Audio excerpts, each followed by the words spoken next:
Gene Merlino. Played football at West Point. Sustained a total of 13 concussions. I have this sponge head, or like a fog head. It just wears on me and it just doesn't go away. I wake up every morning and I go, please don't. And I open my eyes and there it is again. I found him in the garage and I thought he was going to hang himself. No such thing as a mild concussion. Terry Tautolo still down. It does feel like my husband was taken away from me.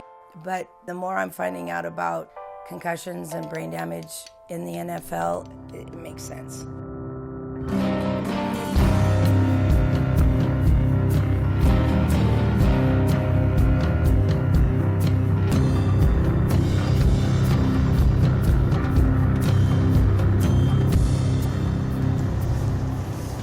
There she is. I could have walked right to here. What the hell?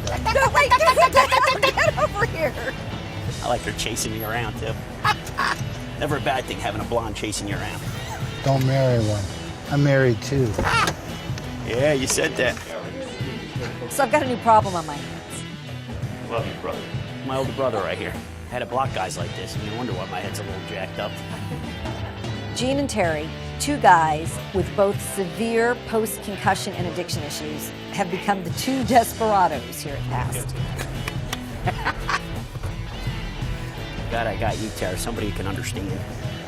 Just the other day, they diverted the driver who was taking them to a neurological exam so they could stop at a bar. You went to a bar before a neurological exam. That's just brilliant. I'm a bad influence. I'm a bad influence. You're Come on, man. He's having some fun. Come on. like children. It's all good fun. If you can't have fun, what the is the sense, you know? Well, it's great that Gene has been able to bring Terry out of his shell. The truth is we still need to build enough trust in Terry that he'll open up about his meth use. And there is no one better than Ray Lucas when it comes to doing this. I'll draw him in with the honesty part. That's what I'll bring everybody in. Yeah, if he can begin to understand that a lot of that could be attributed to his Head health. injury. Yeah, if he could wrap his mind around that, I absolutely think that it will even help him get better faster. You guys have all sustained documented head injuries, okay? You know, if it's frontal lobe damage, one of the big centers that gets damaged is impulse control. That's what we're talking about here. You know, looking to medicate the brain, whether it be with, Coke or pills or whatever. Impulse control. There's no filter there. You know, with our head trauma, we do things that we don't even understand. So how do you expect your wives, your girlfriends, your siblings, your daughters, how do you expect them to understand? For me personally, I was taking anywhere from 50 to 60 Vikes, Percocets, Oxy, Roxy a day. And when I first got to Jen, I remember telling her that I was taking maybe 10 a day, which is really not, it's pretty stupid, but I was ashamed because, I didn't want to tell her how bad I really was. This is a place where we tell each other how bad we really are. That's why the process works. It's us. We support each other. And that's how we get through. It's the first step in getting your life back. But it has to be honest. Okay? If you're not honest, it's not going to work. How you doing? Good. All right. Immediately after the peer counseling session with Ray, Dr. FOCAZIO and I made the play to get Terry to come clean and allow us to get him into a detox. Terry, doing drugs at all? Anything to do? Using meth. How long have you been using that stuff? Years. It's time you get off it, man. You have to make that decision to stop it. I'll stop it on a dime. Yeah, okay. It's very difficult to do without help. That's what we do here, okay? I want to come in from you that you're going to stop this stuff and you're going to go into the program. That's all I want. All right? All right. Good? Yes. So you'll tell Claudia what she needs to do.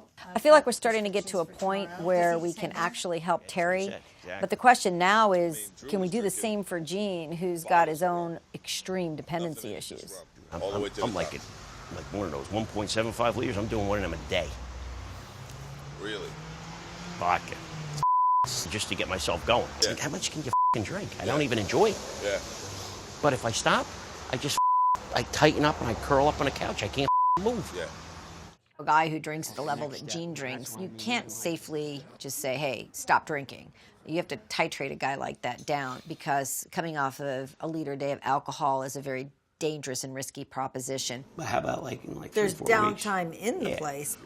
We're lining up a rehab facility where we can send Gene and Terry together. But in cases this complicated, when you're dealing with brain injuries and this level of addiction, it takes time to assemble the right team. And with Gene, who seems particularly out of control, We're coming back down to the bar. we really need to put a safety net around this guy. Except, of course, the jet. Oh, the truck is out. Nice. In the car. Yes, dear. John, you all right? So this weekend, I invited Gene down to my house in Texas, where I live with my boyfriend, Rich. Gene! Where are you going? Oh my gosh. It's just so crazy working with Gene. What the Come on. We've been waiting for you for like 3 hours. He's got no short-term memory, so he forgets. He has no recollection of like what he's doing, no concept of time. Yeah. Oh, today was Saturday. No, today is Friday. It's the same day it is that when you lay down to take the nap an hour ago. This is what guys with head injuries eat: sugar, which is very bad for head injuries. Sugar, terrible for head injuries. And just make sure Every be easy with that. This time with Gene has only reinforced the importance of getting Gene into a rehab as soon as possible so we can detox him and try to begin dealing with his head injuries. This is like real head trauma stuff. Your short-term memory is very compromised. So I have to assume you are the way at home as you are here, I would have to guess. If it were me, I'd take you right to the airport and take you right there now. I would. I would take all the experiences that you've dealt with, you think it's that severe? I don't think I've seen a case this severe. Wow. I'm not. No. That's I've saying seen a lot something. That's saying something. Okay, so Tuesday or Thursday, whichever day the doctors can do it. Whatever you could do it. I don't care what you make. Whatever time you make it, we'll make it work. It's that important.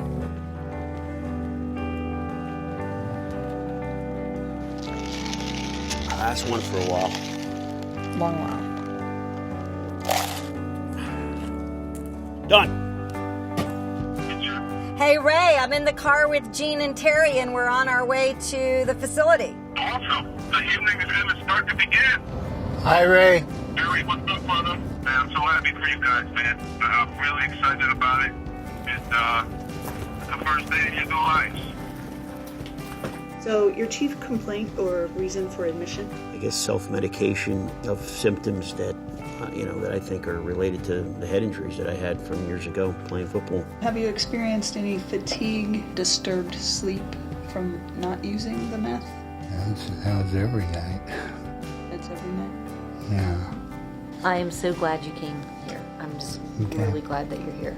I think you'll do good. I think it'll be a good break for you too, and I'm really counting on you to help me out with Gene. I think that's what I'm here for. It could be that's what you're here for. I think that may be why you're here too. I mean, you guys will help each other, but you're a good team. We're off and running. I don't want to be that guy that's got this CTE that is now taking over me.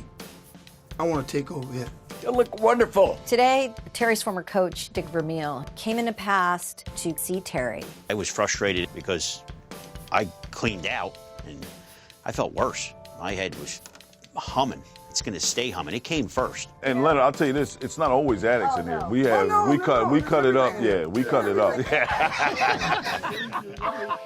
For me to see those 5 guys in that room come back to the fraternal order that we come from, that brotherhood that we come from, was huge for me.